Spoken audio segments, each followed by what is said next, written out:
In the red-soiled village of Ilaro Oke lived a young man named Tunde.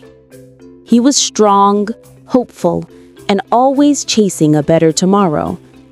Although he had little, he once carried a gentle heart. He worked as a palm tapper and cut firewood with his wife, Mira. Their 2 children, Lami and Toby, followed them everywhere, dust on their feet and laughter in their mouths. Mira was the kind of woman people praised. She rose before dawn, swept the yard, warmed water for Tunde, and sang while grinding yam flour. Her voice floated into the morning like a soft drumbeat. Life was hard, but it was honest. One year, the village elders opened a large plot of land for farming. Tunde took a risk and bought a small piece on credit. He planted cassava with his bare hands because he could not afford tools. Mira worked beside him until her palms cracked, yet she never stopped smiling. When the harvest came, it was as if the earth rewarded every drop of sweat. Tunde sold his cassava in the nearby town and returned with more money than he had ever held. Overnight, people began calling him Tunde the Prosperous, the man whose crops obeyed him. As time flew by, money changed him. His words grew sharp. He said Mira talked too quietly. He said the children made too much noise. He said he deserved more. Soon after, he brought home another wife, Zara, a woman with bright clothes, loud laughter, and eyes quick as fireflies. Tunde built her a new hut and spent his nights there. His first family became shadows in their own home. Small insults grew into heavy blows of disrespect.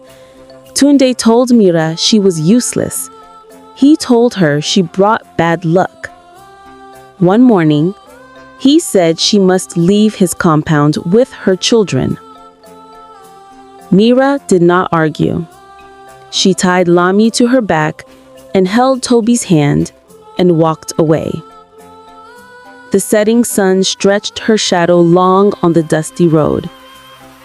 Villagers whispered behind their doors.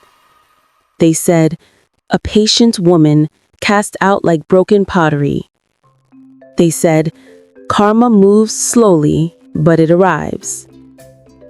Mira moved to her late father's old hut in the nearby village of Oluwo Aba. The roof leaked. The floor cracked. But her spirit held firm. She washed clothes for traders and sold roasted plantain by the roadside. Lami helped grind spices. Toby fetched water. Slowly, their broken hut began to look like a home. Then, fortune turned. One evening, while sweeping the corner of the hut, Mira found a carved wooden box hidden under an old mat. Inside were cowries and gold pieces her father had saved long before his death. Enough to rebuild her life. Enough to dream again. Mira used the treasure wisely. She bought a stall in the main market and began selling spices, dried fish, and palm oil. Her business grew because she treated everyone with respect. Soon, she became known as Mama Prosper, the woman whose goods stayed fresh and whose hands brought peace. Years passed.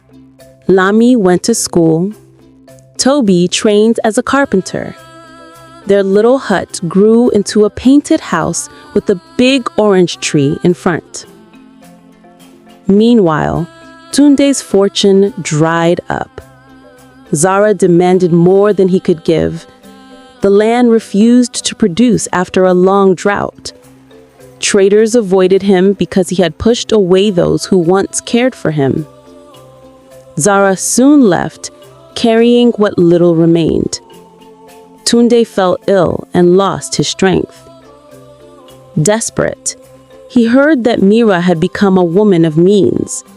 Shame sat heavy on his chest, but hunger is a hard master.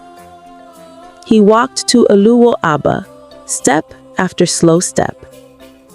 There, he found Mira under her orange tree, arranging goods for the next market day. Lami and Toby stood proudly beside her.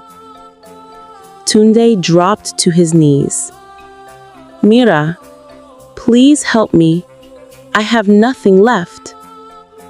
The village fell silent. Mira looked at him with calm eyes shaped by struggle and wisdom. She remembered the nights he ignored her tears, the days she carried their children alone, the road she walked with nothing but hope. Yet she also remembered her mother's words, "A bitter heart poisons its own water." She called Toby to bring a stool. "Sit, Tunde," she said. "I will help you, not because you treated me well, but because life taught me to rise above hurt." The villagers watched with wide eyes. Mira gave him food, helped him find small work, and allowed him to repay his debts at his own pace. She did not take him back as a husband. She only showed him fairness. People say the wind carries every action in a circle. What you throw out returns. Tunde learned this truth. Mira lived it. And that is why in Ilaro Oke, elders still tell their children, respect the hands that carried you when you were weak, because those hands may save you again.